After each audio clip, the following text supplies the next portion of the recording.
ಬಸವ ಮಾರ್ಗ ಫೌಂಡೇಶನಲ್ಲಿ ಇವತ್ತು ರಾಮನವಮಿ ಅದರ ಪ್ರಯುಕ್ತವಾಗಿ ನಾವು ಇಲ್ಲಿ ಹೋಳಿ ಹಬ್ಬನ ಆಚರಣೆ ಮಾಡ್ತಾಯಿದ್ದೀವಿ. ಪ್ರತಿಯೊಂದು ಕಡೆಯೂ ನೀರಲ್ಲಿ ಆಟ ಆಡುವಂಥ ಒಂದು ಸಂಸ್ಕೃತಿ ನಮ್ಮ ಪರಂಪರೆಯಲ್ಲಿದೆ.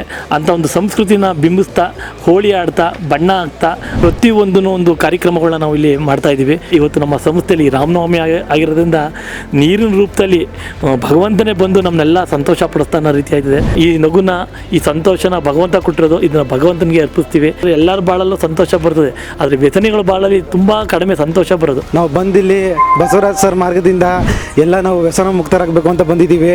ಮನೆಯಲ್ಲೂ ಇದ್ದಾಗ ಇಷ್ಟು ಆಚರಿಸ್ತಿರಲಿಲ್ಲ ರಾಮನವಮಿ, ಅದಕ್ಕಿಂತ ಡಬಲ್ ಆಗಿ ಆಚರಿಸೋದು. ನಮ್ಮ ಬಸವರಾಜಣ್ಣ ಅವರು ಸಹ ಈ ಸಭೆಗೆ ಸೇರಿ ಡ್ಯಾನ್ಸ್ ಎಲ್ಲ ಮಾಡಿ ಹೋಳಿ ಹಬ್ಬದ ಥರ ಬಣ್ಣ ಎಲ್ಲ ಎರಚಿ ತುಂಬಾ ಖುಷಿ ಪಡಿಸಿದ್ದಾರೆ. ನಮ್ಮ ಬಸವರಾಜ್ ಸರ್ ದೇವರಂತ ಮನುಷ್ಯರು, ದೇವತಾ ಮನುಷ್ಯರು.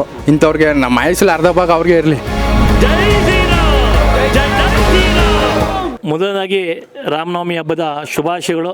ಭಗವಂತ ಶ್ರೀರಾಮ ಎಲ್ಲರಿಗೂ ಒಳ್ಳೇದು ಮಾಡಲಿ, ಎಲ್ಲರಿಗೂ ಸಮಾಜದಲ್ಲಿರುವಂಥ ಪ್ರತಿಯೊಬ್ಬರಿಗೂ ಒಂದು ಒಳ್ಳೆ ಜೀವನ ಕೊಡಲಿ ಅಂತ ನಾನು ಭಗವಂತನ ಹತ್ರ ಕೇಳ್ಕೊತೀನಿ.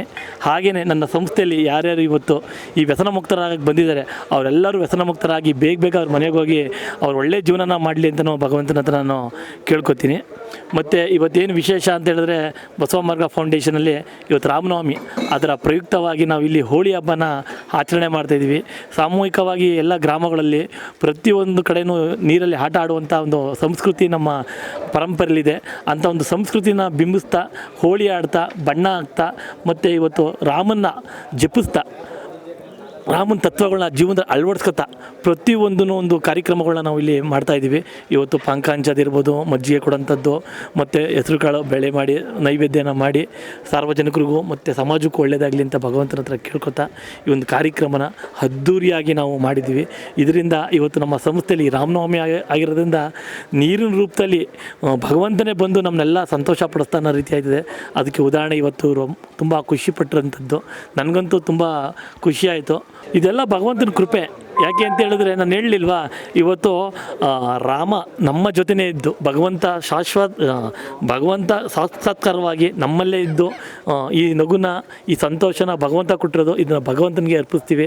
ಯಾಕೆ ಅಂತ ಹೇಳಿದ್ರೆ ಎಲ್ಲರ ಬಾಳಲ್ಲೂ ಸಂತೋಷ ಬರ್ತದೆ, ಆದರೆ ವ್ಯಸನಿಗಳ ಬಾಳಲ್ಲಿ ತುಂಬ ಕಡಿಮೆ ಸಂತೋಷ ಬರೋದು. ಆದರೆ ಇವತ್ತು ರಾಮನವಮಿ ಆಗಿರೋದ್ರಿಂದ ಪ್ರತಿಯೊಬ್ಬರು ವ್ಯಸನಿಗಳ ಬಾಳಲ್ಲೂ ಒಂದು ಸಂತೋಷ ತಂದುಕೊಡೋಕ್ಕೆ ಕಾರಣ ಆಗಿರೋದು ಭಗವಂತ. ಆ ಭಗವಂತನಿಗೆ ನಾನು ನಮ್ಮ ಸಂಸ್ಥೆಯಲ್ಲಿರೋರು ಪ್ರತಿಯೊಬ್ಬರು ಕೃತಜ್ಞತೆ ಮತ್ತು ಧನ್ಯವಾದಗಳನ್ನ ತಿಳಿಸ್ತೀನಿ.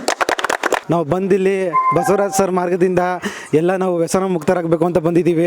ನಮಗೆ ತುಂಬ ಖುಷಿ ಆಯಿತು. ಯಾಕಂದರೆ ಇವತ್ತು ಮನೆಯಲ್ಲೂ ಇದ್ದಾಗ ಇಷ್ಟು ಆಚರಿಸ್ತಿರಲಿಲ್ಲ ರಾಮನವಮಿ, ಅದಕ್ಕಿಂತ ಡಬಲ್ ಆಗಿ ಆಚರಿಸೋದು.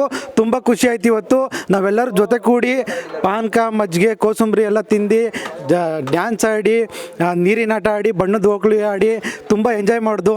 ಇದು ನಮಗೆ ಸಮಯ ಮಾಡಿಕೊಟ್ಟಿದ್ದಕ್ಕೆ ಬಸವರಾಜ್ ಸರ್ಗೆ ಧನ್ಯವಾದಗಳು. ನಮಗೆ ತುಂಬ ಖುಷಿ ಆಯಿತು. ಯಾರು ಹಿಂಗಷ್ಟು ನಮಗೆ ಪ್ರೋತ್ಸಾಹ ಕೊಟ್ಟಿಲ್ಲ. ಹಿಂದೆ ತುಂಬ ಖುಷಿ ಆಯ್ತು ಇವತ್ತು ರಾಮನವಮಿ ಹಬ್ಬದಿಂದ.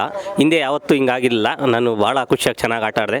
ಮತ್ತು ಇಲ್ಲಿ ಬಸವ ಮಾರ್ಗ ಪುಣ್ಯಸನಾದ ಒಂದು ಮಾಲೀಕರು ನಮ್ಮ ಬಸವರಾಜಣ್ಣ ಅವರು ಸಹ ಈ ಸಭೆಗೆ ಸೇರಿ ಡ್ಯಾನ್ಸ್ ಎಲ್ಲ ಮಾಡಿ ಹೋಳಿ ಹಬ್ಬದ ಥರ ಬಣ್ಣ ಎಲ್ಲ ಎರಚಿ ತುಂಬ ಖುಷಿ ಪಡಿಸಿದ್ದಾರೆ. ನಾವು ಮನೆಯಲ್ಲಿ ಈ ಥರ ಸಂತೋಷ ಯಾವಾಗ ಇರ್ತಿರ್ಲಿಲ್ಲ. ಆದರೆ ಈ ಕ್ಯಾಂಪಲ್ಲಿ ತುಂಬ ಸಂತೋಷವಾಗಿ ತುಂಬ ಜನ ಒಂದು 100-150 ಜನ ಮುಂದೆ ಎಲ್ಲ ಮಧ್ಯದಲ್ಲೆಲ್ಲ ಸೇರಿ ತುಂಬ ಚೆನ್ನಾಗಿ ಕುಣಿಸಿ ಸಹಕರಿಸಿದ್ದಾರೆ. ನಮ್ಮ ಬಸವರಾಜ ಸರ್ಗೆ ದೇವರು ನಮಗಿಂತ ಹೆಚ್ಚಾಗಿ ಆಯುಸ್ಸು ಆರೋಗ್ಯ ಕೊಟ್ಟು ಚೆನ್ನಾಗಿರಲಿ. ಕಾಯಕವೇ ಕೈಲಾಸ ಅಂದರು ಬಸವ, ಅದರಂತೆ ನಡೆದಾರೋ ದೈವ. ಆ ಸಾಂಗ್ನ ನಮ್ಮ ಬಸವರಾಜ್ ಸರ್ ನೋಡೇ ಮಾಡಿರೋದು. ನಮ್ಮ ಬಸವರಾಜ್ ಸರ್ ದೇವರಂತ ಮನುಷ್ಯರು, ದೇವತಾ ಮನುಷ್ಯರು. ಈ ನಡೆದಾಡೋ ದೇವ್ರು ಹೆಂಗೆ ಆ ಥರ ನಮಗೆ ಈ ಮೈಸೂರು ಇಂಥವ್ರಿಗೆ ನಮ್ಮ ಆಯುಷಲ್ಲಿ ಅರ್ಧ ಭಾಗ ಅವ್ರಿಗೆ ಇರಲಿ.